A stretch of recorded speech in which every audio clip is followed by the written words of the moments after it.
Hello, and welcome to Nutrition News with Sandra, your RDN, where every week I have the pleasure of dishing out your dose of nutrition and wellness news for your mind and your body and your soul. And I hope that everybody's having a wonderful day.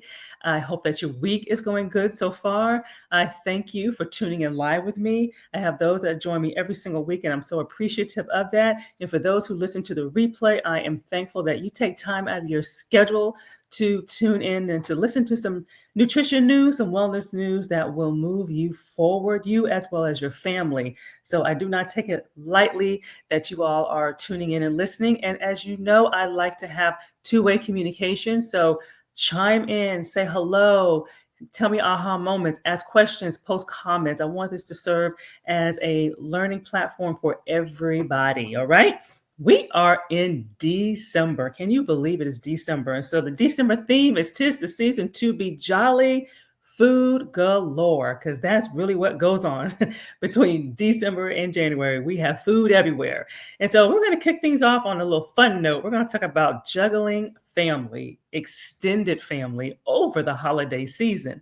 So how many of you are going to have family either coming into town or you visiting family members? And so but are those friends and or family members, are they trying to keep you fat or make you fat? So that's why we want to have fun with this. And I'm going to talk about more about what I mean by that.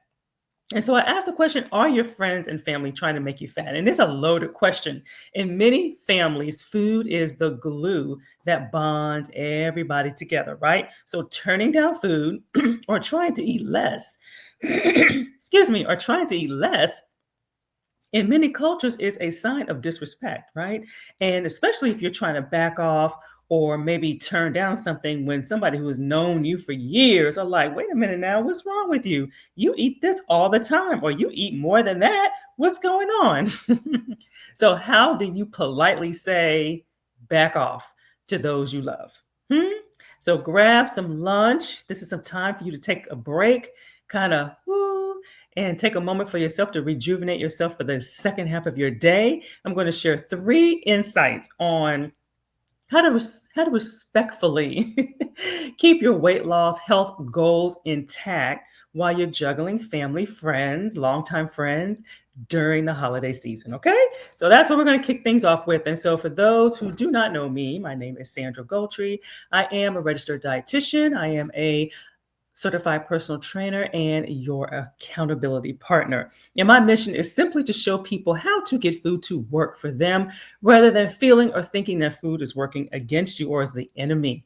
And I take joy in adding a variety of foods of different cuisines back on your food list. A lot of times people have this large to-do list, this long to-do list or long avoidance list rather of foods that they should not eat. And so I'm here to say, no, you need the opposite. And this way you'll jumpstart your weight loss, you'll keep it off, you'll have energy so that you feel great about the choices that you make and you're just not tired. All of this without dieting, without deprivation. And the goal is to build habits that last a lifetime. Okay. Things that you can always go back to no matter what the hustle and bustle is going on in your life. So, as you are tuning in, say hello to me, chime in, and just say, hey, are you looking forward to the holiday season? And so, we are talking about 'tis the season to be jolly and food galore, specifically juggling family, extended family, long term friends over the holiday season. How do you stay sane? How do you keep the goals intact? How do you respectfully say no? Okay. And so, I'll give you a sneak peek of what's coming because what we talk about today, you're going to have an opportunity to implement, have a roadmap on, well, how do I eat a certain way or what do I choose? And so take a sneak peek here. It's a 5-day meal plan, and I'm going to talk more about that when we get towards the end.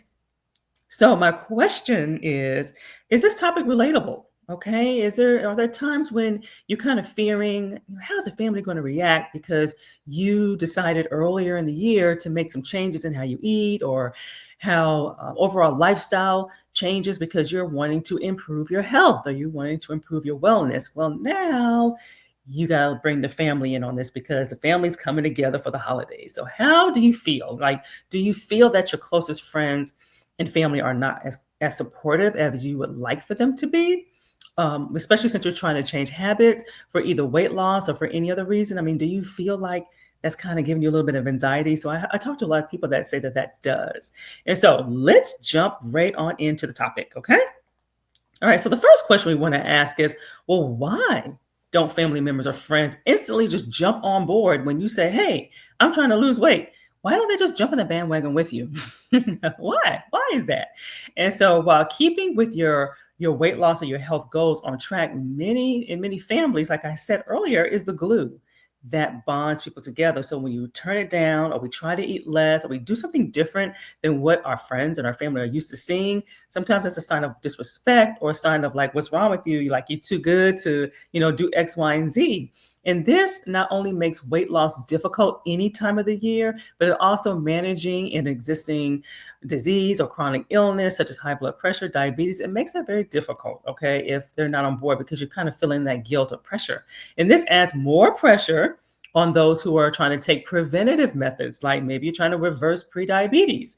And so the real question is, why don't family members instantly jump on the bandwagon with you and just be supportive? So, number one, friend or foe. The problem usually begins because you're changing your mode, but your friends and family members are not changing with you, okay? Or they're not ready to change. Or two, they feel guilty. And so maybe your success pricks their conscience, or since they may think that you should, they may automatically feel like they should jump on the bandwagon with you. So there's a lot of little things that go into that. It's a lot of layers that go into that. And so post for me, put my banner up here, friend or family for you. So when you're in change mode, who do you find yourself trying not to tell? Is it your family members? And not necessarily your immediate family members like in your house, but other family members that may make a bigger deal out of it than you want them to do, or draw negative attention to yourself, or friends, or both. Okay. So basically you want to save yourself from being that center of negative attention is really what we're trying to get at. So just kind of chime in, post, let me know where you fall in that department. Okay. Number two. Okay. So number two reason why friends and family may not want to instantly jump on board with you when you're trying to get healthier. So rarely will a real friend or family member purposefully try to undermine you trying to improve your health. Okay. And so they don't just unconscious, they'll do unconscious things to keep the relationship the way that it was. Sometimes people are like, hey, I want to do what we used to do, hang out like we used to. And there are a couple of more reasons why our friends and family may not just jump on board. Is number three, the third reason is they don't understand. Okay. Other folks, often spouses who never really had a weight problem, can't understand why you don't just go back to eating normal, because they don't feel you need to lose weight. Okay. I actually experienced that. So people may feel like, well, you look fine the way that you are. Why are you trying to lose weight? Or they just miss the old you. Okay. So more specifically, the food experiences that you once shared together. Food is often how we express love. So we have to be really careful with that. I had a client that told me that she knew she had to lose weight when her family was saying, oh, girl, you look good. But she knew, and she felt heavy and she felt bloated and felt weighed down. So I thought that was kind of funny that was her sign when her family was like, oh, you look good. And she felt the opposite. And so which one have you experienced? Don't understand, they miss the old you, or both? Okay. And so I shared that I experienced something very similar back in in the early 2000s. I was told that I needed to lose about 25 pounds because my blood pressure was elevating. And people didn't understand why I was trying to lose weight, why I was losing weight, because I was borderline, is what I like to say. I say I was a cheeseburger away. So I was on that borderline. And after losing the weight, oh, I heard the whispers and I heard the rumors, and is she sick? What kind of diet is she on? They thought that I was too skinny. And looking back, it all stemmed from just they were used to seeing me look a certain way. And then when that changed, then all of a sudden something must be wrong with me. But I got tired of kind of hearing the whispers and hearing all the rumors. And eventually I just said, you know what? my heart prefers me at a lighter weight. My blood pressure is lower. And that kind of, put a look of, oh my gosh, I shouldn't have been saying what I was saying or reacting the way that I was reacting, because they just assumed that something was wrong as far as, oh, why is she trying to lose weight? But I was actually doing that because my blood pressure was increasing and I was trying to get it together. And so that's when they backed off and they became a little bit more supportive. So I say all that to say, be careful when you see changes in people, because sometimes it's a life-changing reason that they're doing it, and they're doing it to save their life. They're doing it to add years to their life, not necessarily they're sick or something's wrong with them mentally. Okay. So just think about that. So a quick pause before we go down to our final tip, and to tune in. And those who tuned in late, I'm going over 3 insights and respectful tips and practices on how to tell those friends and those family members during the holiday season, oh, okay, I'm not going to eat as much, or I'm full right now, or, just them helping them to understand that, hey, I'm not going to throw it down like I did last year, or I have to dial it back some just for health reasons. So that's what we've been talking about. And I had pointed out that I have this 5-day meal plan that will help you to put into practice some of these concepts, as far as some things that you can eat and some things that you can do. And just like I said, just want to be respectful, because we know in many cases, turning food down or eating less than what people are used to seeing sometimes is a sign of disrespect. But we want to let them know, hey, I'm full right now, or I'm going to save some for later. There's a lot of other things that you can say if you don't want to actually tell somebody, I'm trying to lose weight, or I'm trying to get a handle on some kind of condition, because a lot of times we just don't want to share that. And that's perfectly fine and perfectly fair. And so let's talk about coping when no family support is present. And so back to the 3 tips that has helped my clients cope when there's little family support. 1, exercise. Start with exercise. Just kind of channel that frustration, because it's sometimes frustrating, and sometimes it's sad, sometimes it's overwhelming, sometimes it's emotional, but at least channel that energy to something positive that's going to move you forward, in addition to praying that they will come on board with you. But of course, we know the benefits of exercise: building muscle, burning calories, reducing stress, and it will create a positive mood and have you in a positive space to avoid those that are trying to sabotage the things that you're trying to do for your health. Monitor your exercise and foods. So good tracking often relieves stress. Okay, so plan your workouts, plan your meals. Don't ever run out of groceries. Keep it honest, and come up with strategies to deal with stress and to deal with things without resorting to food so much. Okay, because when we use food for comfort, then that eventually spirals and turns into something else. And so create a supportive environment. Okay, especially when those are understand. Surround yourself around people who are like-minded, who are in that same space that you are trying to get into and to help keep you going. Sometimes we have to do that. We have to have those friends that are supporting us here, and then that helps us to deal with when we don't have the support from the other side of the house that we're looking for that same support.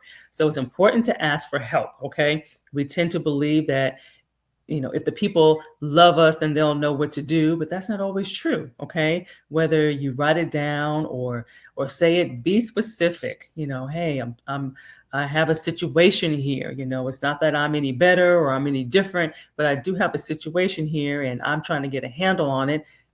Help me. I'm asking for your support. And a lot of times when you put it like that, it'll kind of shed a different light on it. Okay. And have them look at it differently. Hopefully they'll see it from your eyes. And eventually, and even though they can't read your mind, so they don't really know, they just see something's different, so bring them into that loop, especially if it's your close circle. Okay. All right. And so who is your accountability partner? We all should have one. We all, whether that's a friend, whether that's a spouse or significant other, a coworker, a family member. Some people can self-motivate themselves and they're just fine. But who is your accountability partner? Because at some point, we all need them, because we have moments, right? And to get us out of that slump, who can you go to for that? Okay. Life, health, exercises, build a supportive environment. Okay. That is super essential for long-term success. Okay. Long-term success, and to help you with that negative self-talk. Okay, that's very easy to get planted in us, especially from those that are closest to us. And the big takeaway message. And so, how do we put some of this into practice as far as how do you create some of those habits before Christmas? You know, the more that you do before the holiday season, really, if you do this all year round, it doesn't matter if it's a holiday, it doesn't matter if it's a birthday, it doesn't matter if you're going on a trip.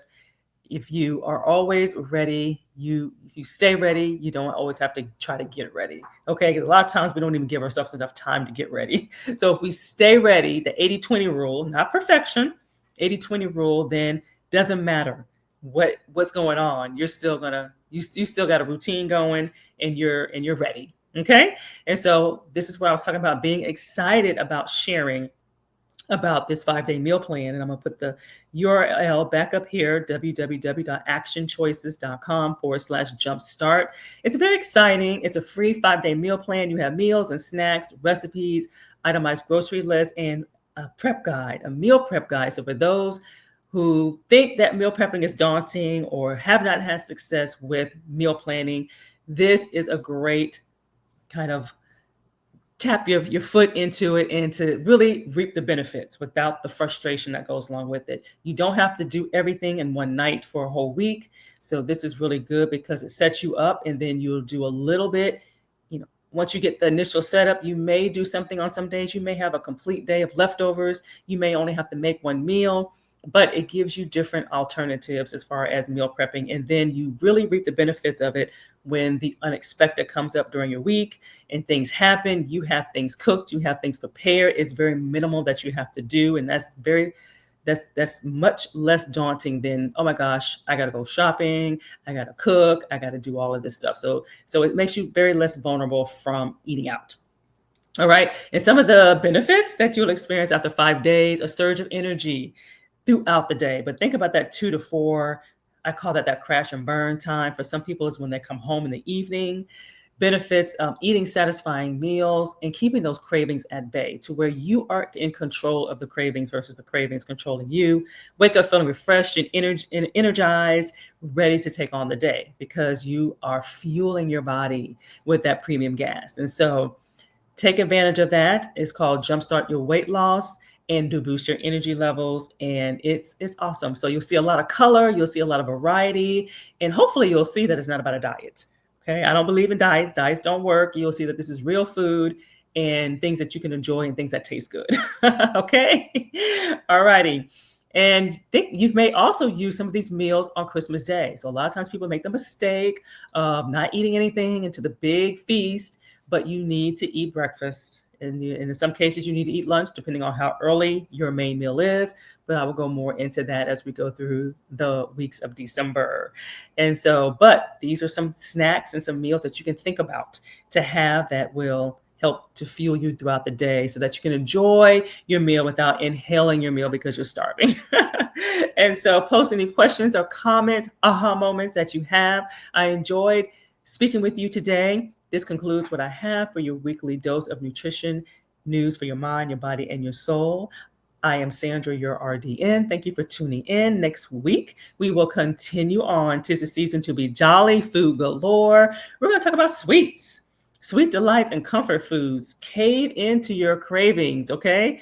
And still keep your weight loss and health goals in check. So tune in next week to see how that happens. Enjoy the rest of your day. Blessings and have a great rest of your day. Bye-bye.